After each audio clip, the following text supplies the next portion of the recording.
الحمد لله نحمده ونستعينه ونستغفره ونؤمن به ونتوكل عليه ونعوذ بالله من شرور أنفسنا ومن سيئات أعمالنا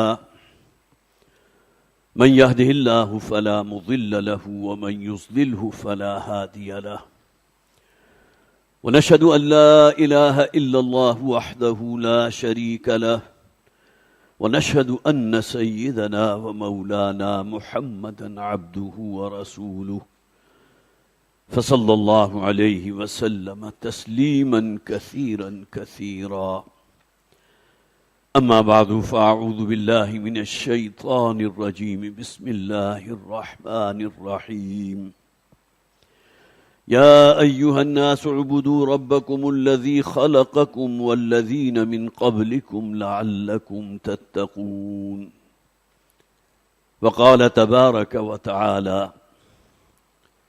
يا أيها الذين آمنوا اركعوا واسجدوا واعبدوا ربكم وافعلوا الخير لعلكم تفلحون صدق الله العظيم رب اشرح لي صدري ويسر لي أمري واحلل عقدة من لساني يفقهوا قولي اللهم ألهمنا رشدنا وأعذنا من شرور أنفسنا آمین یا رب العالمین۔ حضرات، آپ کو یاد ہوگا پچھلی مرتبہ فرائض دینی کا جامع تصور، یہ بہت اہم موضوع ہے، اس پر گفتگو کا میں نے آغاز کیا تھا۔ چند باتیں تمہیدی طور پر آپ حضرات کے سامنے رکھی تھی۔ آج کی گفتگو اسی کا تسلسل ہے انشاءاللہ، لیکن یہ کہ ان باتوں کو ذہن میں پھر دوبارہ تازہ کر لیجئے۔ ہمارا ایمان ہے کہ قرآن حکیم اللہ کا کلام ہے جو انسانوں کی ہدایت کے لیے نازل کیا گیا۔ الف لام میم ذالک الکتاب لا ریب فیہ ھدی للمتقین، ھدی للناس بھی ہے اور ھدی للمتقین بھی ہے۔ اور اللہ کے رسول صلی اللہ علیہ وسلم نے اس قرآن کو ہم تک پہنچایا۔ اس کی تنزیل میں تقریباً 21-22 برس لگے ہیں۔ آیات کی شکل میں حضور پر نازل ہوتا رہا، سورتوں کی شکل میں نازل ہوا، لیکن جہاں تک معاملہ انزال کا ہے، جسے ہم جانتے ہیں کہ لوح محفوظ سے سمائے دنیا تک منتقل ہوا ایک شب میں، لیلۃ القدر میں۔ انا انزلناہ فی لیلۃ القدر انا انزلناہ فی لیلۃ مبارکہ۔ قرآن کا مطالعہ کرتے ہیں تو جو باتیں ہمارے سامنے واضح ہوتی ہیں ہمارے دینی فرائض کے اعتبار سے، اس کا ایک جامع خلاصہ میں نے پچھلی مرتبہ آپ کے سامنے رکھا تھا، اور چند باتیں جو تمہیدی طور پر میں نے عرض کی تھی ان کو پھر ذہن میں تازہ کر لیجئے کہ ہر انسان جو اس دنیا میں موجود ہے، کچھ ذمہ داریاں اس کی وہ ہیں جو علائق دنیاوی کے حوالے سے ہیں۔ بحیثیت باپ کیا ذمہ داری ہے، بحیثیت شوہر کیا ذمہ داری ہے، معاشی ذمہ داریاں ہیں۔ پھر یہ کہ کسی ملک کا شہری بھی ہے تو شہری ہونے کے اعتبار سے کیا ذمہ داریاں ہیں، اور کچھ ذمہ داریاں وہ ہیں جس کا تعلق ہمارے دین سے ہے۔ اور اس میں کوئی شک نہیں ہے کہ پاکستان کے رہنے والے مسلمان اس اعتبار سے خوش نصیب ترین لوگ ہیں کہ جن کی ملکی، قومی، ملی ذمہ داریاں اور دینی ذمہ داریاں مشترک ہیں۔ یہ ملک ہم نے اللہ سے حاصل کیا تھا، دعائیں مانگ مانگ کر حاصل کیا۔ پاکستان کا مطلب کیا؟ لا الہ الا اللہ۔ اور ہمیں معلوم ہے کہ اس ملک کے وجود کا کوئی جواز نہیں ہے اگر یہاں ہم اسلام قائم نہیں کرتے۔ 77 برس کا عرصہ بیت چکا، آپ حضرات کے سامنے ہے کس طرح ہمارا ڈاؤن فال ہے، جسے آپ کہتے ہیں پاتال تک پہنچے ہوئے۔ وہ ملک کے جو اللہ سے ایک وعدے کے بنیاد پر حاصل کیا گیا۔ قائد اعظم رحمۃ اللہ علیہ کے الفاظ ریکارڈڈ ہیں، اے پروردگار ہمیں ایک ایسی سلطنت، ایسا ملک عطا فرما دے جہاں ہم تیرے دین کا بول بالا کریں گے۔ تو یہ ملک پاکستان اس حوالے سے جو قومی ذمہ داریاں بنتی ہیں، ملکی ذمہ داریاں بنتی ہیں، ملی ذمہ داریاں بنتی ہیں، وہ بھی اسلام، اور اس سے آگے بڑھ کر جو دینی ذمہ داری ہے جس کا ذکر میں نے عرض کیا تھا، قرآن حکیم میں کتنے ہی مقامات وہ ہیں کہ جہاں ہمیں بہرحال سوچنا پڑتا ہے کہ یہ چیز شاید ہمارے ذہن میں موجود نہیں تھی جس کی نشاندہی کی گئی۔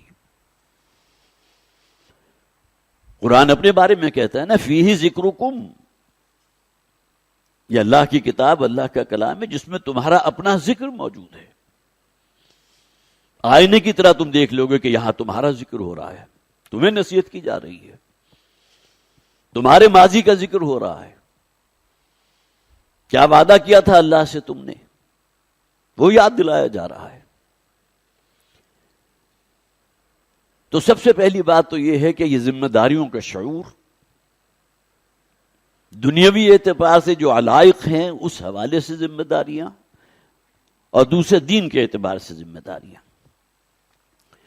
اب جہاں تک دینی ذمہ داریاں، اس کے لیے ہمیں لامحالہ سہارا لینا ہوگا قرآن کا، حدیث کا، اسوہ محمدی کا صلی اللہ علیہ وسلم۔ دنیاوی ذمہ داریوں کی ادائیگی کے لیے آپ کو کسی کو کہنے کی ضرورت نہیں ہوتی، ہر نوجوان کو معلوم ہے بہتر مستقبل کے لیے، روشن مستقبل کے لیے اسی کیا کرنا ہے۔ یہ الگ بات ہے کہ آج کل جو جدالی دور ہے اس کی وجہ سے ہدف نصب العین جو ہونا چاہیے کسی نوجوان کا، اس کی نگاہوں سے اوجھل ہو چکا، یہ شیطانی دور۔ لیکن اس کے لیے کوئی بار بار ریمائنڈ کرانے کی ضرورت نہیں ہے۔ ہاں، دینی ذمہ داریوں کے حوالے سے ضرورت ہے کہ بار بار ریمائنڈر جو ہے ہمارے سامنے آتا رہے۔ پھر میں نے عرض کیا تھا کہ انسان کا وجود جو ہے وہ مرکب ہے، ایک اس کا حیوانی وجود ہے، خاکی وجود ہے، ایک اس کا روحانی وجود ہے، اخلاقی وجود ہے۔ ان دونوں کے پری ریکویزٹس بھی الگ ہیں اور ان دونوں کے اہداف بھی الگ ہیں۔ ہر انسان جو بھیجا گیا اسے زندہ رہنا ہے، کھانے کو چاہیے، پینے کو چاہیے، رہنے کے لیے کوئی گھر چاہیے، بیوی بچے ہیں تو ان کے تقاضے پورے کرنے کے لیے کسی نہ کسی جو ہے معاش کا اسے بندوبست کرنا ہوگا۔ لیکن دین کا معاملہ چونکہ اس دور کے اعتبار سے آپ کے علم میں ہے کہ پورا کنسنٹریٹ کرو اس کائنات پر، یہ یونیورس۔ باقی یہ کہ خالق کائنات کوئی ہے یا نہیں، اس پر خالص زیادہ غور و فکر کرنے کی ضرورت نہیں ہے۔ جو ایک اصل حقیقت یہ کائنات ہے، خدا نہ ہم نے آنکھوں سے دیکھا، نہ چھو کر محسوس کیا۔ ہاں، عقیدے کے طور پر ایک پوٹلی ہم نے اپنے ذہن کے اندر جو ہے کسی گوشے میں بٹھا رکھی ہے کہ اس کائنات کا خالق ہے، مالک ہے، اس نے ہمیں پیدا کیا ہے۔ پھر وقتاً فوقتاً جو نبی اور رسول آتے رہے ہیں وہ ہمیں ریمائنڈ کراتے رہے ہیں کہ یہ جو عرصہ حیات اس دنیا میں اللہ نے تمہیں دیا ہے اس کی اصل غرض ہے امتحان۔ ہر شخص کو مرنا ہے، کل نفس ذائقۃ الموت۔ یہ جو شاہ درا ہے موت کا، اس سے تو ہر شخص کو گزرنا ہی گزرنا ہے۔ اور پھر آخرت کی زندگی ہے جو اصل زندگی ہے۔ ان دار الآخرۃ لہی الحیوان لو کانوا یعلمون۔ تو ہمارے سے گویا کہ روحانی تقاضے کیا ہیں، اخلاقی ذمہ داریاں کیا ہیں، اس کا تعلق دین کے ساتھ ہے۔ تو میں عرض کر رہا تھا کہ فوکس کرو اس کائنات کو، سائنس میں اور آگے سے آگے بڑھو۔ یہ وسیع و عریض کائنات جس کے کسی ایک گوشے تک بھی ہم رسائی حاصل نہیں کر سکے، یہ تو بہت بڑا فیلڈ ہے نا۔ جو لوگ بھی اس کے اندر انوالوڈ ہیں اور اس میں اپنی دن رات ایک کیے ہوئے، ان سے پوچھ کر دیکھیے۔ باقی یہ کہ اس خالق کائنات کا تصور، اس کائنات کا ایک پیدا کرنے والا ہے، ایک خدا ہے. الہامی مذاہب جتنے بھی ہیں خدا کا تصور موجود رہا. عیسائیوں کے ہاں بھی بڑی جی سے لکھے جانے والا گاڈ ایک ہی ہے. اس اعتبار سے وہ بھی توحید کے قائل ہیں. یہ الگ بات ہے کہ حضرت عیسیٰ علیہ السلام کو وہ اللہ کا بیٹا مانتے ہیں، جو شرک کی بدترین قسم ہے. دوسری شے، اصل فوکس کرو اس دنیا کو، یہاں کی لذتیں، یہاں کی انجوائمنٹس، دنیاوی تقاضے، یہاں کی راحتیں، آسائشیں، بہتر سے بہتر مستقبل، دن رات ایک کر دو اس کے لیے. اصل فوکس یہ دنیا. ہاں آخرت کے بارے میں بس ایک عقیدے کی حد تک جو ہے کہ ذہن کے اندر وہ ایک خانہ محفوظ رکھو کہ مرنے کے بعد بھی ایک زندگی ہوگی. شاید، یقین نہیں ہے. جسے قرآن کہتا ہے نا ان نظن الا ظنا، آخرت کے بارے میں تو بس گمان رہتا ہے ان لوگوں کو بھی جو آخرت پر ایمان رکھتے ہیں. تو اصل فوکس کرنے والی شے کیا ہے؟ یہ دنیا ہے. آخرت ہوگی یا نہیں ہوگی،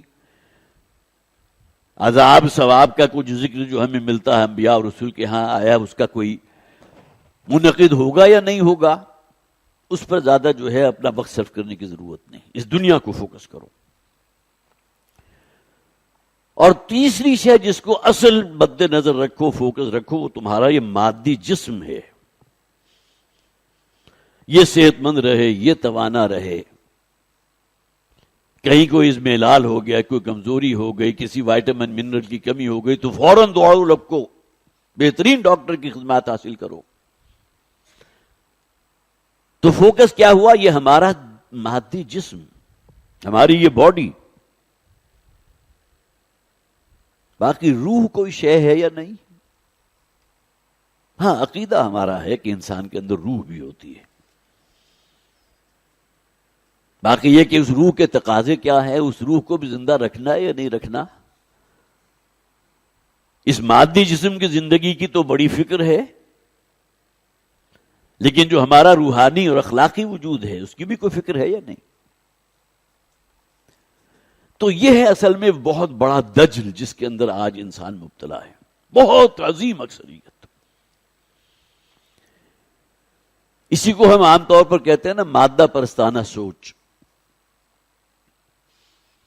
جو شے تمہارے حواس خمسہ کی زد میں آ جائے، جسے محسوس کر سکو، سونگ سکو، کوئی لذت حاصل کر سکو، بس اسی پر کنسنٹریٹ کرو. اور جو چیزیں ہمارے حواس سے ورا ہیں بس صرف عقیدے کی حد تک اس پر مانو. باقی ہے کہ اس کے لیے اپنے آپ کو کھپانے کی ضرورت نہیں ہے. تو اس پورے پس منظر کے اندر جو شے گویا کہ ہمارے اندر ایک پیاس پیدا ہونی چاہیے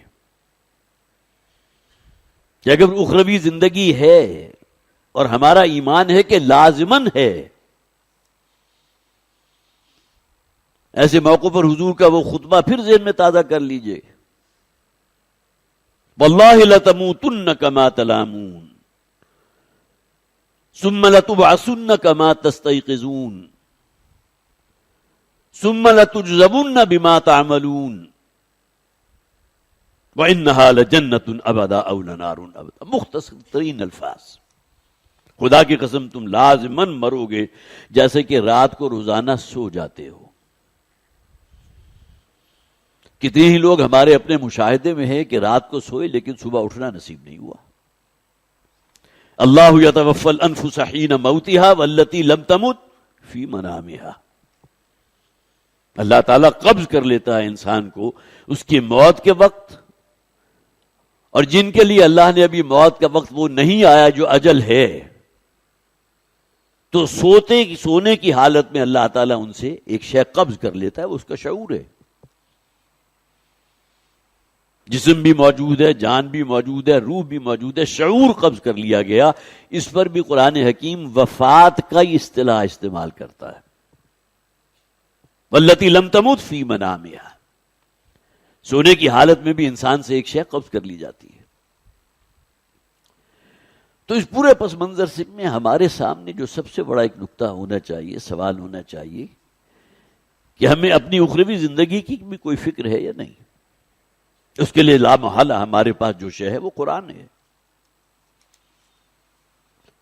وہیں سے ہمیں رہنمائی حاصل کرنی ہے نا.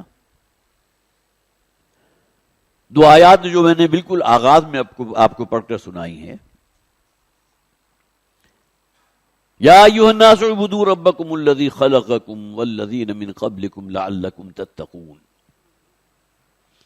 اے لوگو اپنے اس رب کی بندگی اختیار کرو جس نے تمہیں بھی پیدا کیا، تم سے پہلے جتنے انسان ہو گزرے ان سب کو اسی نے پیدا کیا تھا تاکہ تم بچ سکو. تقویٰ کے اصل معنی کیا ہے؟ بچنا. سوال پیدا ہوتا ہے کس شے سے بچ سکو؟ اخروی زندگی کی رسوائی سے، اس ہلاکت سے کہ جس کا ذکر قرآن میں جا بجا موجود. والعصر ان الانسان لفی خسر، جسے قرآن حکیم کی جامع ترین سورت کہا جاتا ہے. کل 3 آیات پر مشتمل. زمانے کی قسم کھائی گئی، تمام انسان خسارے اور تباہی سے دوچار ہونے والے ہیں سوائے ان کے جن میں یہ 4 اوصاف موجود ہوں: ایمان، عمل صالح، تواصی بالحق، تواصی بالصبر. تو دینی ذمہ داریوں کو سمجھنے کے لیے ایک بہت خوبصورت تشبیہ، میرا جہاں تک مطالعہ ہے مجھے وہ تشبیہ اور کہیں نہیں مل سکی. یہ اللہ کا خاص معاملہ ہوتا ہے کہ کسی اعتبار سے اللہ تعالیٰ کسی شخص کے ذہن کو بہت کھول دیتا ہے. سہ منزلہ عمارت کی ایک تعبیر والد محترم رحمت اللہ علیہ نے یہ ایک تصور پیش کیا تھا کہ ایک ایسی بلڈنگ کے جس کی ایک بنیاد ہے، اس کے ستون ہیں، اس کے اوپر پہلی چھت ہے، پھر دوسری چھت ہے، پھر تیسری چھت ہے، اور ان تمام مراحل کے لیے انہوں نے اصطلاحات قرآن سے اخذ کی تھی، قرآن و حدیث. جب بھی کوئی شخص اپنی کسی عمارت کا آغاز کرتا ہے، کسی کو گھر بنانا ہے، تو سب سے پہلے بنیاد کھودتا ہے نا. سطح زمین سے تو وہ اپنی بلڈنگ کو نہیں اٹھاتا، کچھ نہ کچھ اسے گہرائی میں جانا پڑتا ہے. اب یہ جو بنیاد ہے وہ ہماری نگاہوں سے اوجھل ہے. جس وقت وہ بن رہی ہوتی ہے تو اس وقت تو آپ کے سامنے ہے، لیکن اس کے بعد اسے بالکل برابر کر دیا جاتا ہے. اور جن حضرات کو کچھ تجربہ ہے ان کے یہ بات بھی علم میں ہے کہ اس بنیاد کا کچھ حصہ ہوتا ہے جسے ہم پلنتھ لیول کہتے ہیں، وہ سطح زمین سے باہر ہوتا ہے. فرض کیجئے کہ 2 فٹ 2.5 فٹ جو ہے وہ زمین کے اندر ہے، جو آپ کو نظر نہیں آ رہا. جب مکان مکمل ہو گیا تو وہ چیز تو نظروں سے اوجھل ہو گئی. ہاں کچھ حصہ جو آپ کو نظر آ رہا ہے وہ تھوڑا سا زمین سے 6, 8, 10 انچ بلند ہے. لوگ آج کل اپنا پلنتھ لیول کافی بلند رکھتے ہیں، اس لیے کہ روڈز جو ہیں ان کی جب ریکنسٹرکشن ہوتی ہے، اس کو جب اونچا کیا جاتا ہے تو ایسا نہ ہو کہ سڑک کا لیول ہمارے گھر سے اونچا ہو جائے، لہذا ذرا بلند رکھتے ہیں. لیکن یہ وہ شے ہے جسے ہم بنیاد کہتے ہیں، 2 چیزوں پر مشتمل. ایک وہ حصہ جو آپ کی نظروں سے اوجھل ہے، اور ایک وہ کہ جو آپ کو نظر آ رہا ہے. اس کی بہترین تعبیر کیا ہے؟ یہ ہے اصل میں ایمان. جڑ اور بنیاد تو وہی ہوگی نا. اس ایمان کا جو حصہ نظر آ رہا ہے، جو ویزیبل ہے، جو گراؤنڈ لیول سے اوپر ہے، جسے ہم پلنتھ کے نام سے جانتے ہیں، وہ ہے کلمہ شہادت. دعال الاعلان ہوگا، اشہد ان لا الہ الا اللہ واشہد ان محمدن عبدہ ورسولہ. یہ وہ شے جو سب کو نظر آ رہی ہے. اس کلمے کے بغیر تو کوئی شخص دائرہ اسلام میں داخل بھی نہیں ہوتا نا. یہ تو بنیاد ہے، جسے حدیث میں کہا گیا اس ایمان کے 2 حصے جو ہیں، اقرار باللسان، جو آپ کو نظر آ رہا ہے وہ کلمہ شہادت ہے. آپ اقرار کرتے ہیں، شہادت دے رہے ہیں اس بات کی کہ اللہ کے سوا کوئی معبود نہیں، اور محمد صلی اللہ علیہ وسلم اللہ کے رسول ہیں، اس کے بندے ہیں. یہ ہے اقرار باللسان، جو بنیاد کا حصہ جو آپ دیکھ رہے ہیں ویزیبل ہے، اور جو حصہ آپ کو نظر نہیں آ رہا کہ شخص کے دل میں کتنا گہرا ایمان ہے، وہ بنیادیں کتنی گہری ہیں، جو آپ کی نگاہوں سے اوجھل ہے، وہ ہے تصدیق قلبی۔ ایمان مجمل کے وہ الفاظ بہت سے حضرات کو یاد بھی ہوں گے۔ بہرحال ہمارا زمانہ جو بالکل بچپن کا زمانہ تھا، تو اس میں تو یہ چیزیں باقاعدہ یاد کرائی جاتی تھی بچے کی، جسے آپ کا یہ گرومنگ کی جو پہلی اینٹ رکھی جاتی تھی، کلمہ سکھایا جاتا تھا، ایمان مجمل جو ہے وہ سکھایا جاتا تھا۔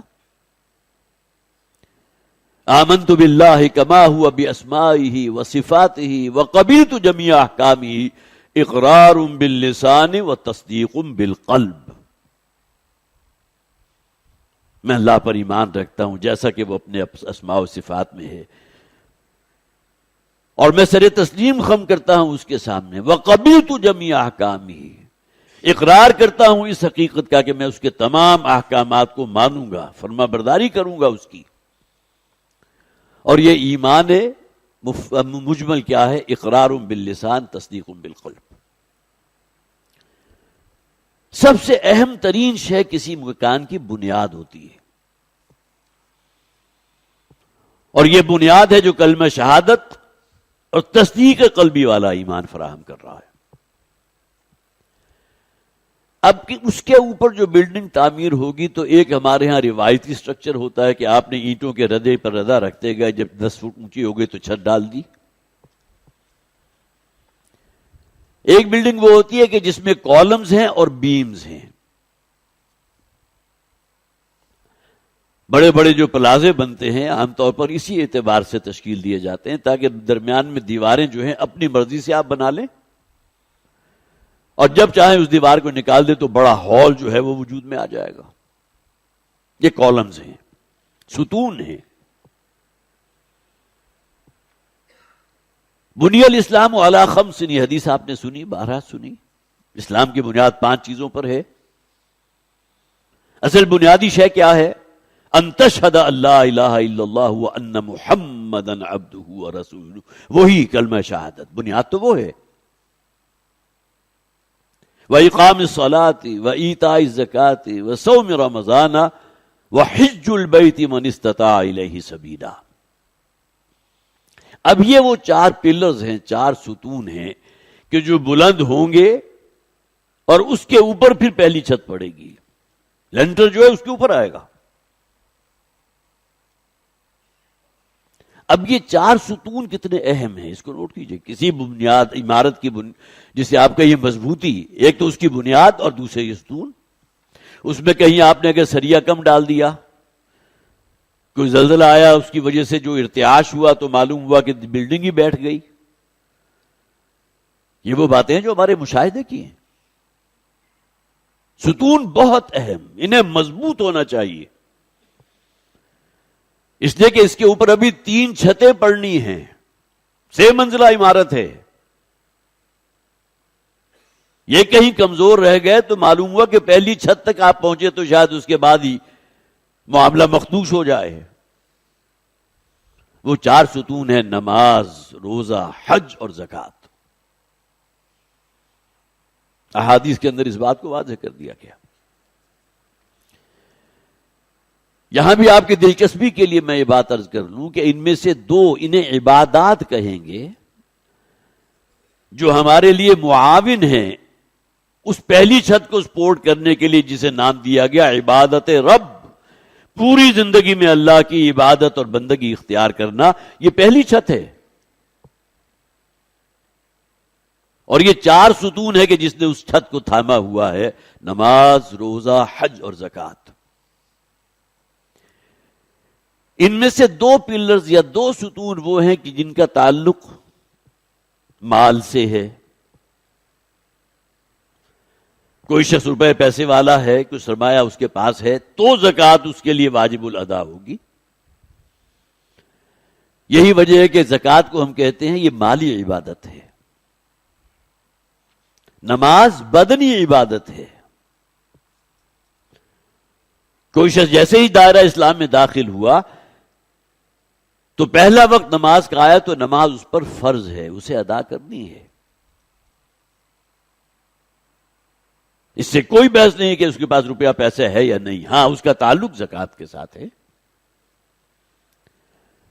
تو ان چار کو اگر ہم عبادات کہیں گے تو ان میں سے دو عبادات وہ ہیں جن کا تعلق مال سے ہے، اور دو عبادات وہ ہیں جس کا تعلق جسم سے ہے، جسے بدنی عبادات کہتے ہیں. بدنی عبادات میں روزہ اور نماز، اور مالی عبادات کے اندر زکوٰۃ ہے اور حج ہے. سب کو معلوم، آج اگر کوئی شخص حج کا ارادہ کرتا ہے تو 10 لاکھ روپے سے زائد اس کے پاس ہوں گے تو وہ نیت کرے گا نا حج کی. ویسے تو نیت ہر وقت ہونی چاہیے ہر شخص کی، جیسے اللہ تعالیٰ وسائل اسے بہم فرمائے اور اللہ اسے ہمت دے وہ حج کرے. حج تو وہ ہے نا، وَلِلَّهِ عَلَى النَّاسِ حِجُّ الْبَيْتِ مَنِ اسْتَطَاعَ إِلَيْهِ سَبِيلًا. لوگوں پر یہ فرض ہے، اللہ کا حق ہے، بہت بڑا حق. جیسے اسے استطاعت حاصل ہو گئی اسے چاہیے کہ لازماً حج کرے. یہ الگ بات ہے کہ المیہ ہے، ٹریجڈی ہے کہ ہم حج کو جو ہے تاخیر در تاخیر در تاخیر. اور اب تو حج اتنا مہنگا ہو گیا، مالی پہلو اس طرح جسے آپ کا اس قدر بڑھ گیا ہے کہ حج کرنے کے لیے بھی گویا کہ پڑی آپ کے پاس روپیہ پیسہ کو سرمایہ ہوگا تو حج کریں گے نا. ایک اور تقسیم بڑی دلچسپ ہے قرآن حکیم میں. ایک عبادت مالی زکوٰۃ اور ایک عبادت بدنی نماز، ان دونوں کا ذکر قرآن حکیم میں 20 مقامات پر ایک جوڑے کی حیثیت سے. اقیموا الصلاۃ وآتوا الزکاۃ الذین ان مکناہم فی الارض اقاموا الصلاۃ وآتوا الزکاۃ الذین یقیمون الصلاۃ ویؤتون الزکاۃ. بار بار ذکر نماز اور زکوٰۃ، ایک مالی عبادت اور ایک بدنی عبادت. یہ جوڑا آپ کو بکثرت قرآن میں ملے گا. لیکن بقیہ جو دو عبادتیں رہ گئیں ان میں بھی ایک مالی ہے اور ایک بدنی ہے، اس کا ذکر بہت ہی کم. لیکن اس سے یہ ہمیں نتیجہ نہیں نکالنا چاہیے کہ اس کی اہمیت کچھ کم ہے، بہت اہم. ان میں ایک حج کی عبادت، جامع العبادات، افضل العبادہ، وہ حج ہے. اور جیسا کہ میں نے عرض کیا اس میں مالی اور بدنی دونوں عبادتیں جمع ہو گئیں. آپ کو جو سختی سہنی پڑتی ہے، پھر قیام منا بھی ہے، وقوف عرفات بھی ہے، پھر رمی جمرات بھی ہے. یہ 5 دن جو ہے جس مشقت سے گزرتے ہیں آپ کو معلوم ہے. یہ بدن کے ساتھ اس کا تعلق. طواف ہے، طواف زیارہ کس قدر مشکل کام. اور دوسری عبادت جو ہے وہ روزے کی عبادت ہے، وہ مالی اور یہ بدنی. ان کا ذکر قرآن میں آپ کو بہت زیادہ نہیں ملے گا، لیکن اس سے جیسا کہ میں نے عرض کیا یہ نتیجہ ہرگز نہ نکالیے گا کہ اس کی کوئی اہمیت کم ہے. ابھی رمضان گزرا ہے، آپ کو معلوم ہے اس ماہ مبارک کی جو عظمت ہے، جو اس کی فضیلت ہے. اور نبی اکرم صلی اللہ علیہ وسلم کا بڑا ایک طویل خطبہ ہم نے یہاں اس کا مطالعہ کیا تھا، جس کے راوی حضرت سلمان فارسی رضی اللہ تعالیٰ عنہ تھے.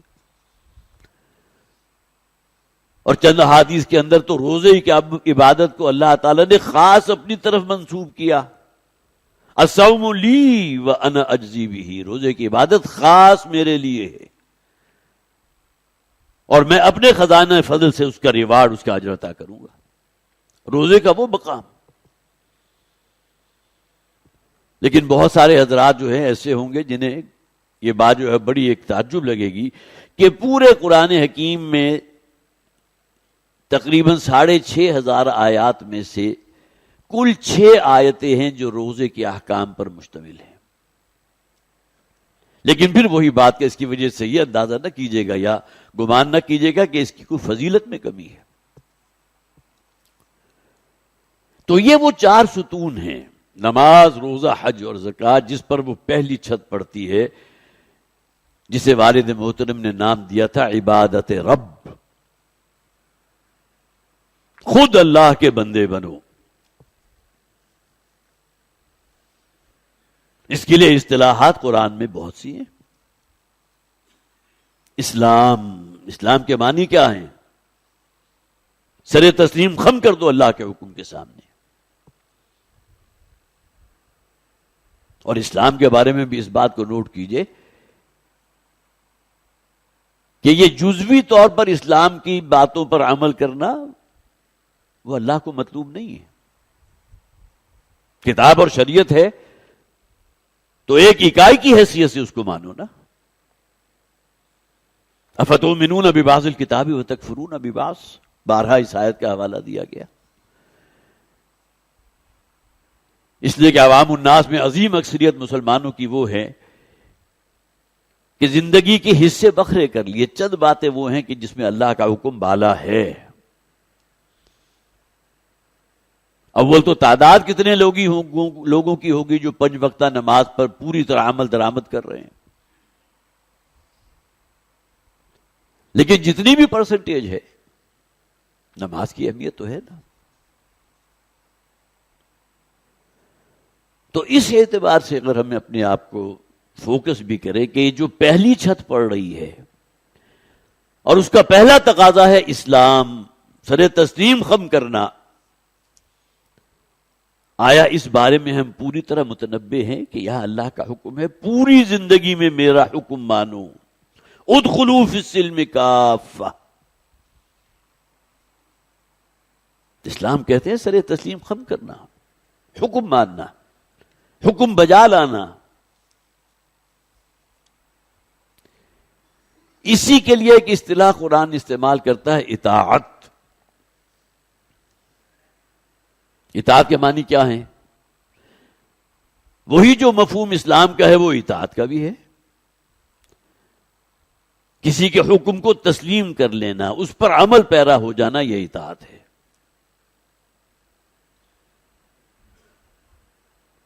اسی کو قرآن کہتا ہے تقوی، جو آپ کی ایک موٹیویٹنگ فورس ہے، جو آپ کے اسلام پر قائم رکھتی ہے. زمانے کے مخالفت ہو، برا بھلا کہا جا رہا ہو، کوئی تشدد ہو رہا ہو، آپ پر عرصہ حیات تنگ کر دیا گیا ہو، لیکن پوری طرح قائم رہنے میں جو اصل شے آپ کے ممد اور معاون ہوگی وہ تقوی ہے، وہ ایمان ہے. ثابت قدم رہو.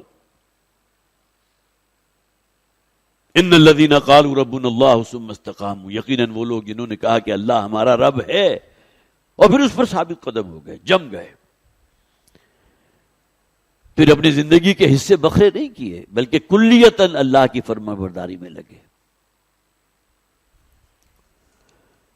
تو اسلام ہے، اطاعت ہے، تقوی ہے، اور جامع ترین اصطلاح ہے عبادت.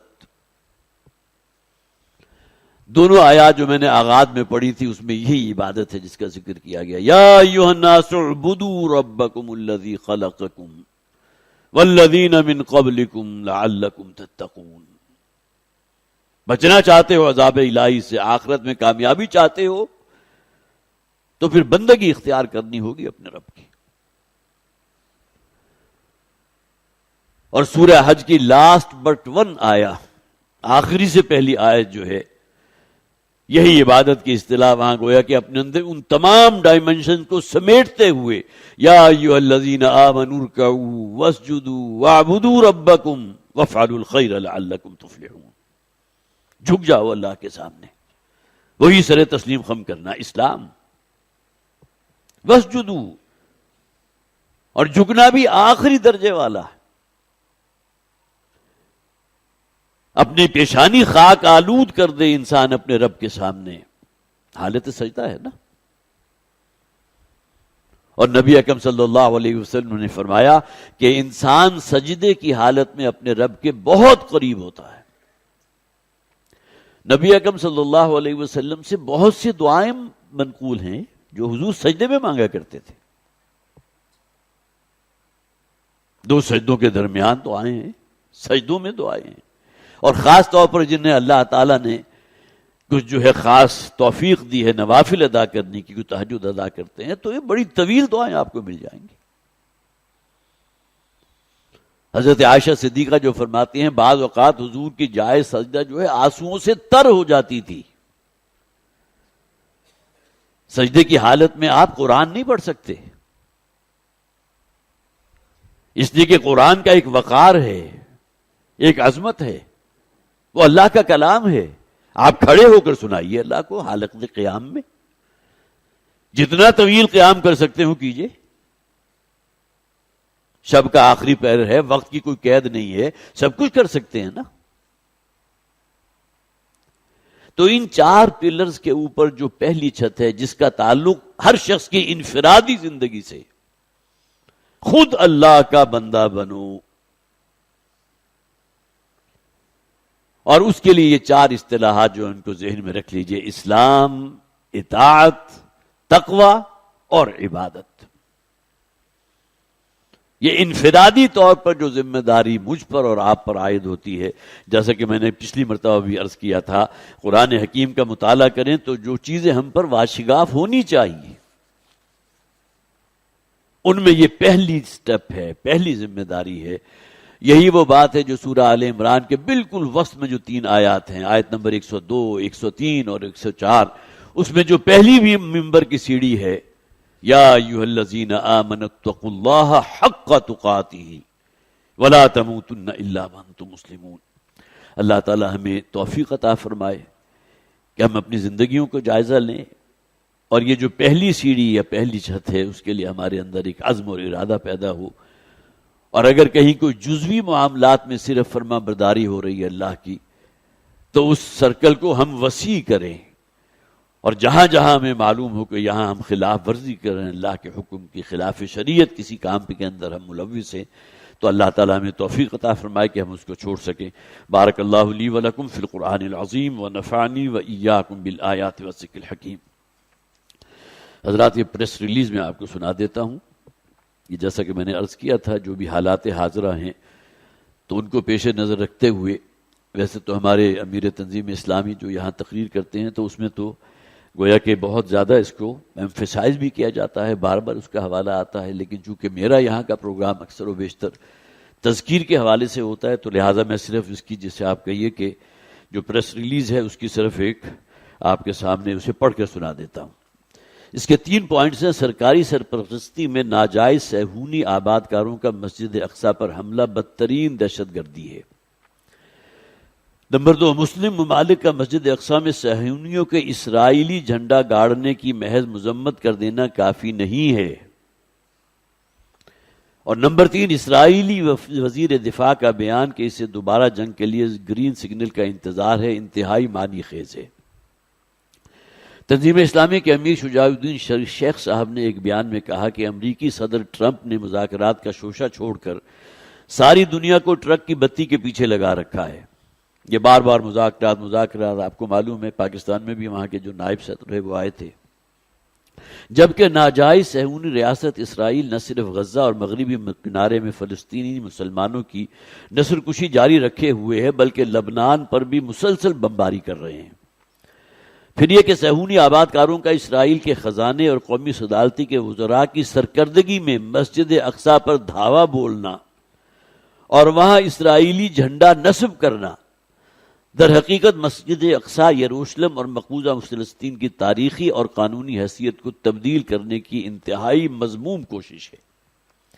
اگرچہ پاکستان سمیت 7 مسلم ممالک کے وزرائے خارجہ نے ایک مشترکہ بیان میں اس اشتعال انگیز واقعے کی مذمت کی ہے، لیکن جب تک اسرائیل کی ایسی حرکتوں پر عملی اقدام نہیں اٹھائے جاتے، اس وقت تک محض زبانی جمع خرچ سے کوئی تبدیلی واقع نہیں ہوگی۔ امریکہ خود ایران سے مذاکرات خطے میں مستقل جربندگی اور امن کے قیام میں سنجیدہ دکھائی نہیں دے رہا۔ حقیقت یہ ہے کہ ٹرمپ اور اس کی مذاکراتی وفد نے مستقل جنگ بندی کے لیے ایران سے جو مطالبات کیے ہیں، اس کا صاف مطلب یہ بنتا ہے کہ ایران امریکہ اور اسرائیل کے سامنے ہتھیار ڈال دے، ایران امریکہ اور اسرائیل کے سامنے ہتھیار ڈال دے اور صہیونیت کو فتح کو قبول کر لے۔ انہوں نے کہا کہ جنگ کے خاتمے اور امن کے قیام کے لیے پاکستان کی محنت قابل قدر ہے، لیکن اس بات کو یقینی بنایا جائے کہ مظلوم کی مدد ہو اور ظالم کا ہاتھ روکا جائے۔ گویا کہ ظالم کا ہاتھ روکنا بھی اصل میں مظلوم کی مدد ہے، جیسا کہ حضور کا قول ہے نا، انصر اخاک ظالما او مظلوما۔ حضور نے فرمایا اپنے بھائی کی، ظاہر مراد مسلمان بھائی کی مدد کیا کرو، خواہ وہ ظلم کر رہا ہو یا اس پر ظلم ہو رہا ہو۔ تو نبی اکرم صلی اللہ علیہ وسلم سے سوال کیا گیا، اگر کوئی مظلوم ہے اس کی مدد تو سمجھ میں آتی ہے، لیکن ظالم کی مدد کیسے کریں؟ تو حضور نے جواباً ارشاد فرمایا تھا، ظالم کو ظلم سے روک دینا ہی اس کی مدد کرنا ہے۔ تو یہاں اسی بات کا جو ذکر کیا گیا تاکہ اس بات کو یقینی بنایا جائے کہ مظلوم کی مدد ہو اور ظالم کا ہاتھ روکا جائے۔ انہوں نے کہا کہ اسرائیل ہر صورت میں اپنے گریٹر اسرائیل کے قیام کے دجالی منصوبے کو آگے بڑھانے پر تلا ہوا ہے، لہذا مسلم ممالک کو حالات کا صحیح ادراک کرتے ہوئے آپس میں متحد ہونا ہوگا تاکہ طاغوتی قوتوں کے حملوں کا پرزور جواب دیا جا سکے۔ یہ پریس ریلیز تھی